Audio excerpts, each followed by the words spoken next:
नदियों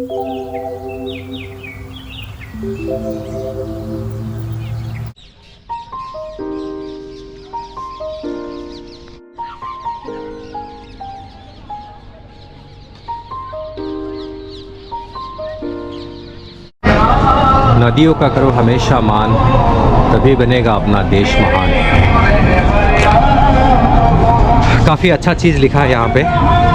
तो फ़िलहाल अभी मैं हूँ यमुना नदी के किनारे, और नदी हम लोग को साफ़ सुथरा रखना है, ये तो बहुत इम्पोर्टेंट बात है। लेकिन बहुत दुख की बात है कि जो यमुना नदी है काफ़ी गंदा होकर रखा है। इस नदी को साफ़ करने की काफ़ी ज़रूरत है। देखिए नदी का हाल ऐसा है, सिचुएशन काफ़ी ख़राब है, नदी काफ़ी गंदा होकर रखा है। तो it's very essential and very important for us to keep our rivers clean for a healthier life and healthier nature. लेकिन प्रॉब्लम ये है कि हमारे भारत में जितना भी काफ़ी नदियाँ हैं काफ़ी गंदा है, काफ़ी गंदगी दिखने को मिलता है। तो फ़िलहाल हूँ मैं मथुरा शहर में, और जो है द्वारका घाट, द्वारकाधीश में आया हूँ। और आप लोग को as you guys know that Mathura is called as the city of temples. यहाँ पे काफ़ी सारे टेम्पल्स हैं देखने के लिए, क्योंकि आपको मालूम है माइथोलॉजिकली देखा जाए कि भगवान कृष्ण के साथ ये काफ़ी जुड़ी हुई है जगह। He was born in this place, he was raised in this place, you know, in and around Mathura शहर। तो उसी वजह से काफ़ी टेम्पल यहाँ पे है, काफ़ी मंदिर है, पुराने हैं। Also Mathura is also one of the oldest cities in India, काफ़ी प्राचीन सिटी है इंडिया के। तो वही है, काफ़ी अच्छा नज़ारा है, लेकिन नदी काफ़ी गंदा है। So we have to make our clean rivers clean, it's very important for us. Hello guys, हम लोग अभी है कंग्स किला के सामने, और हम लोगों ने यहाँ पे हम लोग बैठे हुए हैं बोट में, और हम लोग जा रहे हैं द्वारकाधीश और विश्राम घाट। ज़्यादा दूर नहीं है, पास में ही है। और ये है आपका यमुना नदी जो मेरे पीछे दिख रहा है। हाँ, नदी एक्चुअली काफ़ी गंदा है सिचुएशन, मतलब नदी को साफ़ करने की काफ़ी ज़रूरत है। I mean very dirty. और हाँ, तो यहाँ से द्वारकाधीश विश्राम घाट के लिए अराउंड 3 to 5 मिनट्स का रास्ता है। तो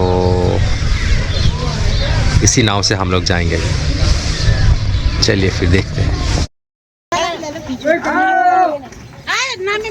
का दाना ले लो भैया, बोर्ड से खिलाने के लिए खाना लो।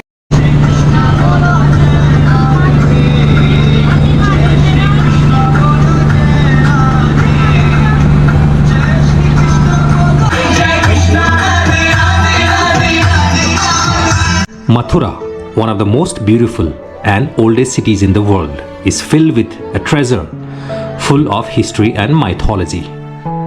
It is a city with great religious importance to Hinduism and also known as the heart of Brij Bhumi, the land and birthplace of Lord Krishna.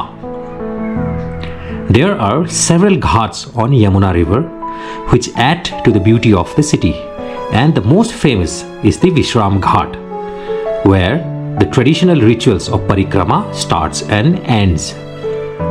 Pilgrims from all over the country come to Vishram Ghat to bath in the holy water and complete the customary parikrama.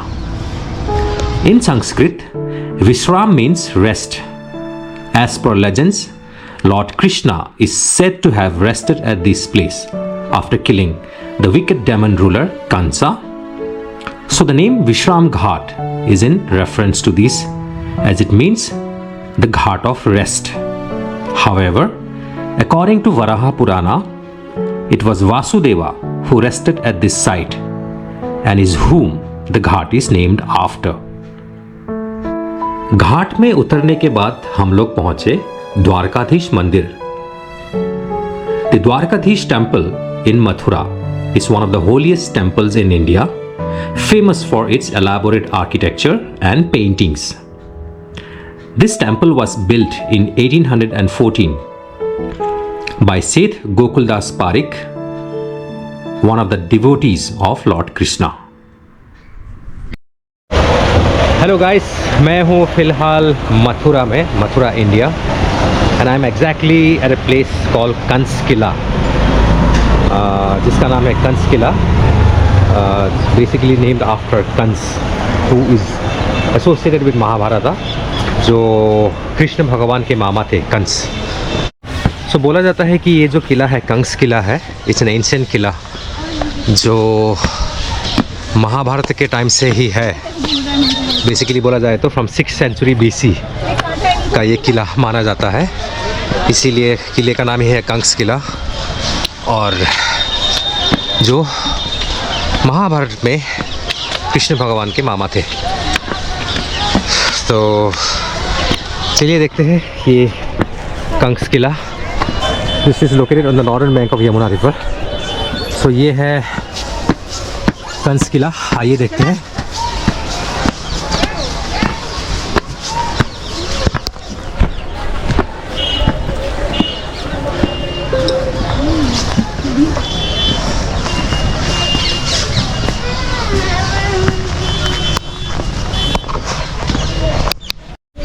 किला तो काफ़ी पुराना है।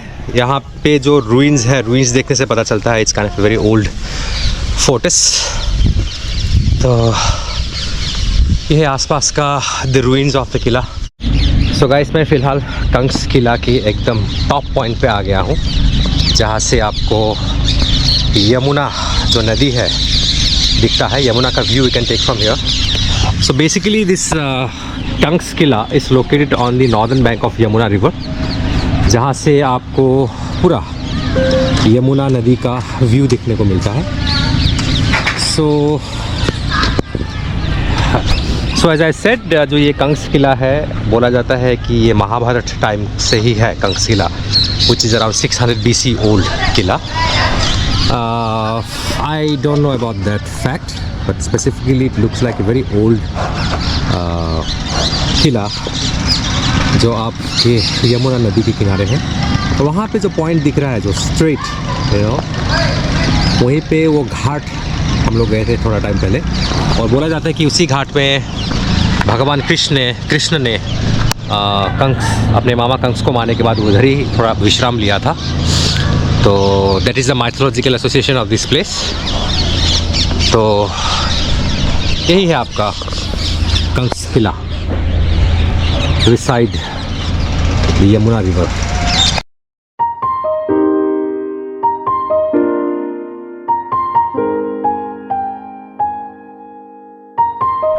One of the most popular places to visit in Mathura is the Kanks Kila, which holds significant importance in Hindu mythology and history, as it is believed to be associated with the cruel king Kamsa, a central figure in the stories of Lord Krishna.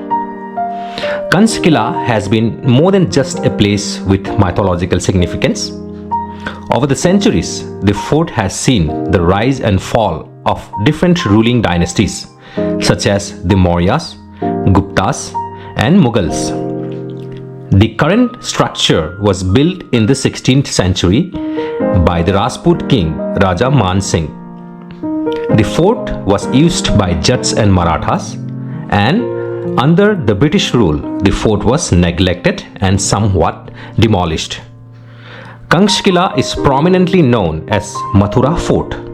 The Kila was where Kamsa resided, making it a site of utmost importance for religious enthusiasts.